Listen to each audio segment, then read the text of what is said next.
लगभग बहुत सारे पहलुओं पर बातचीत आ गई है। अब ये देखिए, ट्रम्प इस पूरे युद्ध के दौरान सबसे वैधता के संकट से गुजर रहा है। लेजिटिमेसी के सब लोग हम लोग लगातार रिपोर्ट्स आ रही है कि उनकी लोकप्रियता में काफी वहां कमी आ गई है, और मागा के सपोर्टर्स के अंदर ही वो काफी हद तक अपनी विश्वसनीयता खो चुके हैं। अभी मतलब अमेरिकन कांग्रेस में जो हुआ कि रिपब्लिकन्स ने क्रॉस वोटिंग करके युद्ध को रोकने के पक्ष में किया, कुछ लोग अब्सटेन कर गए। ये बताता है कि ट्रम्प जिन संकटों में एक तरफ जिस तरह का क्वागमायर है अ, ट्रम्प के पास, ये वो चाहेंगे नहीं, जैसा कि आपने शुरू में कहा भी कि जो मशीनरी बनी हुई है इंडस्ट्रियल मिलिट्री कॉम्प्लेक्स अमेरिका की, युद्ध में ही उसकी सबसे उसका इंटरेस्ट है। वो कभी नहीं चाहेगी कि ये युद्ध रुके। लेकिन कई बार एक ऑब्जेक्टिव प्रेशर रहता है नीचे का, जनता का, लोगों का। और जिस तरह से अलाइनमेंट हो रहा है पूरी दुनिया में, आप देख रहे हैं कि अब ईरान खुद कह रहा है कि वो हम एक तो रिच यूरेनियम आपको नहीं सौंपेंगे। हम अभी ट्रम्प के धमकी के बाद ईरान की तरफ से जो प्रतिक्रिया आई कि हम अब ऐसी जगहों पर हमला कर सकते हैं जहां आपने कभी सोचा नहीं होगा। और ट्रम्प के चीन यात्रा के बाद जिस तरीके से उम्मीद थी कि ट्रम्प के पास कोई चेहरा, कोई फेस से नहीं होगा, और ठीक दूसरी बात पुतिन की यात्रा, ये पूरा वर्ल्ड ऑर्डर इतनी तेजी से समीकरण बदल रहे हैं कि मुझे लग रहा है कि ये बहुत सही मौका है ट्रम्प के लिए ब्रीदिंग स्पेस लेने का। अगर उनका गुड सेंस प्रिवेल करे तो वो अभी युद्ध रोके। लेकिन जैसे कि उनकी टेंडेंसी है वार मशीनरी की, अमेरिका की, वो तो जाहिर है कि युद्ध की तरफ जाना चाहेगी, उधर ही बात नहीं। लेकिन एक ये जो कॉन्ट्राडिक्शन नीचे था, अपने वोटर्स का, अमेरिकन जनता का, लगातार तेल की बढ़ती कीमतों का, और विश्व जनमत का उनके खिलाफ हो जाने का, नाटो कंट्रीज का उनका साथ न देना, इटली से लेके फ्रांस, जर्मनी, सबके अंदर जो एक हिचकिचाहट है, मुझे लगता है कि एक सही मौका है ट्रम्प को विड्रॉ करने का। और अगर कोई विवेक, अगर उनके प्लानर्स, उनके जो सलाहकार हैं करेंगे तो अभी हाल्ट करे, बाद में वो आगे जो कुछ भी करेंगे। जी, बहुत शुक्रिया आपका। डॉक्टर तिवारी जी, आपने सभी को आपने सुना। हम तो ये चाहते हैं कि भाई स्थायी युद्ध विराम हो जाए और स्थायी शांति जो है वो मध्य पूर्व के अंदर लौटे। इसकी आपको संभावनाएं दिखलाई दे रही हैं ये जो कार्रवाई हुई है इसके बाद में? जी सर, पूरी संभावना है। अमेरिका का संविधान राष्ट्रपति को युद्ध करने की इजाजत नहीं देता है। हाँ, वो हमला कर सकता है, वो कुछ भी कर सकता है, कि युद्ध वो नहीं कर सकता। युद्ध की घोषणा वो कर ही नहीं सकता है। युद्ध की घोषणा जब भी करेगी तो वहां की कांग्रेस करेगी। तो और इसी का नाजायज फायदा ये लोग उठाते हैं कि वहां का राष्ट्रपति ऐसी स्थितियां पैदा कर देता है कि अंततः उसको कांग्रेस को युद्ध की घोषणा करना पड़ता है, युद्ध में उतर जाता है। लेकिन इस बार की स्थितियां कुछ भिन्न है।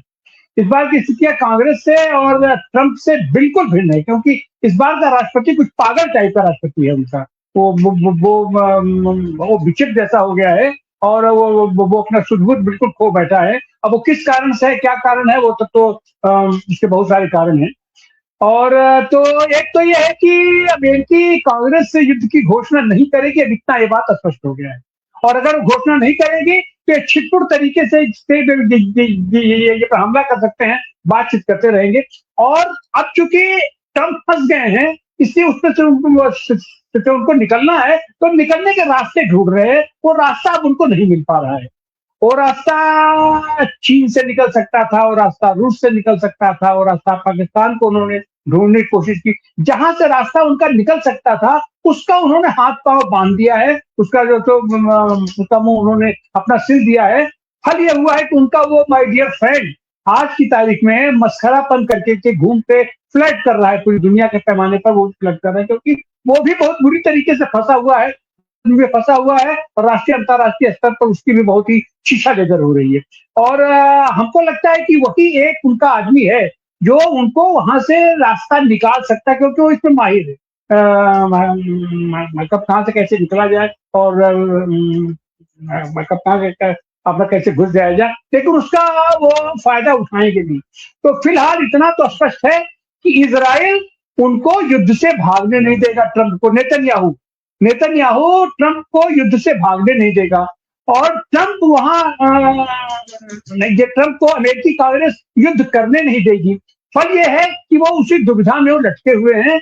लेकिन ईरान इतना भी स्पष्ट है कि ईरान की इतनी लोकप्रियता और ईरान के प्रति जितना समर्थन बढ़ता जा रहा है, वो अपने आप में ये दुनिया का शक्ति संतुलन पूरा एकदम से इस बीच बदल गया है। और उस शक्ति संतुलन के ये बदलते संदर्भों में अमेरिका अब अपनी इज्जत कैसे बचाएगा, अब ये संकट आ गया है अमेरिकी कांग्रेस और पूरा अमेरिका के लिए हो गया है कि वो ट्रंप से कैसे निजात पाए, ट्रंप से कैसे छुटकारा पाए।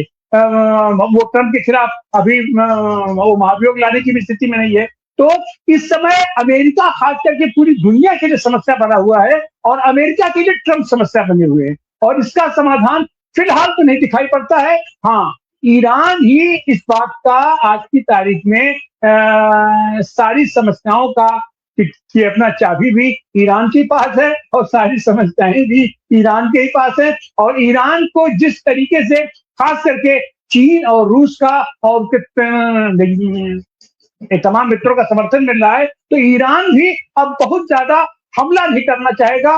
वो अगर हमला करेगा तो वो खाली इजराइल पर ही कर सकता है, इजराइल करेगा। लेकिन इजराइल तो ये जो पूरा चौतरफा द्वंद्व छिड़ा हुआ है, इसमें हमको नहीं लगता है कि यह युद्ध आगे बढ़ेगा। और अगर अब यह युद्ध फिर से शुरू होता है तो बहुत ही बीभत्स स्थिति होगी, और दुनिया जो बारूद के ढेर पर बैठा हुआ है, और बार बार ये कहा जा रहा है कि ईरान से हम यूरेनियम छीन लेंगे, ये करेंगे, वो करेंगे। ईरान अंतर, हालांकि ईरान की लीडरशिप बहुत ही ज्यादा जिम्मेदार लीडरशिप दिखाई पड़ रही है, तो वो तो ऐसा नहीं करेगी। लेकिन यह भी स्थिति आ सकती है कि जाने अनजाने ये परमाणु केंद्रों पर हमला शुरू हो जाए। उस हालत में दुनिया बहुत ही नाजुक दौर में पहुंच जाएगी। तो हम तो यही उम्मीद करेंगे और यही कामना करेंगे कि ये युद्ध आगे न बढ़े, और ट्रंप जिस तरीके से भाग रहे हैं, बार बार पर्दा गिरा रहे हैं, बार बार पर्दा गिरा रहे हैं, ऐसे पर्दा गिरता रहे और इसका एनी हाउ समापन हो जाए। बहुत बहुत शुक्रिया। इस विषय पे हम लोग नजर रखेंगे बहुजन संवाद के ऊपर, इसके ऊपर चर्चा करते रहेंगे। हम लोगों ने 50 से ज्यादा कार्यक्रम जब से ये युद्ध शुरू हुआ था तब से लेके अब तक हम लोगों ने किए हैं। हमारी कोशिश रहती है कि दर्शकों को जो है वो अधिक से अधिक जानकारी मिले, क्योंकि सब ज्यादातर आता है वो अंग्रेजी के अंदर आता है, हिंदी में आता है, वो गोदी मीडिया वाला वर्जन आता है। और इसलिए जो लोग स्वतंत्र रूप से सोचने वाले लोग हैं, जो बेसिकली डेमोक्रेट्स हैं और नॉन वायलेंस के अंदर विश्वास रखने वाले लोग हैं, और जिसे कहा जाता है कि पूरे हर देश का एक अपना संप्रभुता है, उसका रिस्पेक्ट करने वाले लोग हैं, ऐसे ही हमारे साथ में पैनलिस्ट आते हैं। और जो विश्लेषण है वो आपको पसंद आता है तो उसको आप जरूर लाइक भी करिए, शेयर भी करिए, और अधिक से अधिक लोगों तक ये चर्चा पहुंचेगी तो हम लोग जो युद्ध विरोधी वातावरण बनाना चाहते हैं उसे बनाने में मदद मिलेगी। बहुत शुक्रिया, बहुत धन्यवाद फिरोज मीठी बोरवाला जी, प्रोफेसर शिवाजी सरकार साहब, और अनिल शंकुर साहब, डॉक्टर आनंद प्रकाश तिवारी जी, प्रोफेसर पाशा जी, बहुत बहुत शुक्रिया, बहुत बहुत धन्यवाद डॉक्टर।